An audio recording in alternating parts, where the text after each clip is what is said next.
ఈ మధ్యకాలంలో మన తెలుగువారి మధ్య విడిపోయిన దాయాదులం మనం ఒకరికొకరు వైషమ్యాలతో మీరిక్కడెందుకు మేము అక్కడెందుకు ఇలాంటి మాటలు మాట్లాడుతూ ఉన్నాం.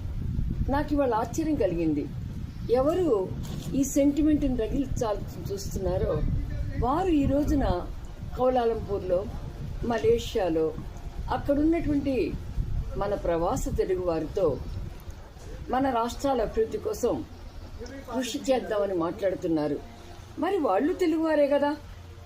తెలంగాణ తెలుగువారు వేరు, ఆంధ్ర తెలుగువారు వేరా? అదేం కాదే. అలాంటప్పుడు హిందీ భాషను మాట్లాడే అనేక ఉత్తరాది రాష్ట్రాల వారు భాషాపరమైనటువంటి విభేదాలు ఎప్పుడు పడలేదే. మనం కవిత గారు, ఆమె రెండో పక్క దుబాయ్లో ప్రవాస తెలుగువారిని కలుస్తారు, న్యూజిలాండ్లో కలుస్తారు, అలాగే ఆస్ట్రేలియాలో కలుస్తారు, బ్రిటన్లో కలుస్తారు, అమెరికాలో కలుస్తారు. మరి వాళ్ళంతా కూడా తెలుగువారే కదా. తెలుగువారి ఐక్యత కోసం అందరం పాటుపడదాం. కానీ ఆంధ్ర తెలుగువారు, తెలంగాణ తెలుగువారు అనే విభేదాలతో మనం విమర్శించుకుందామా?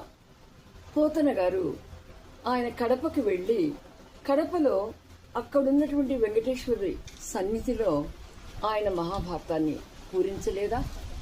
ఆయన వరంగల్ ప్రాంతం వాడని ఎవరైనా భావించారా? అలాగే పివి నరసింహారావు గారు నంద్యాల నుంచి పోటీ చేశారు. వారిని మనం గౌరవించుకోవటం లేదా? నంద్యాలలో కూడా ఆయన విగ్రహాన్ని ఏర్పాటు చేయడం జరగాలి.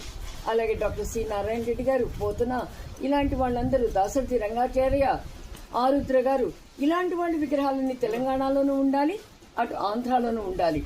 ఎప్పుడు తెలుగువారి యొక్క గౌరవానికి, ఖ్యాతికి ప్రాంత లేదు. తెలుగువారు తెలుగువారే.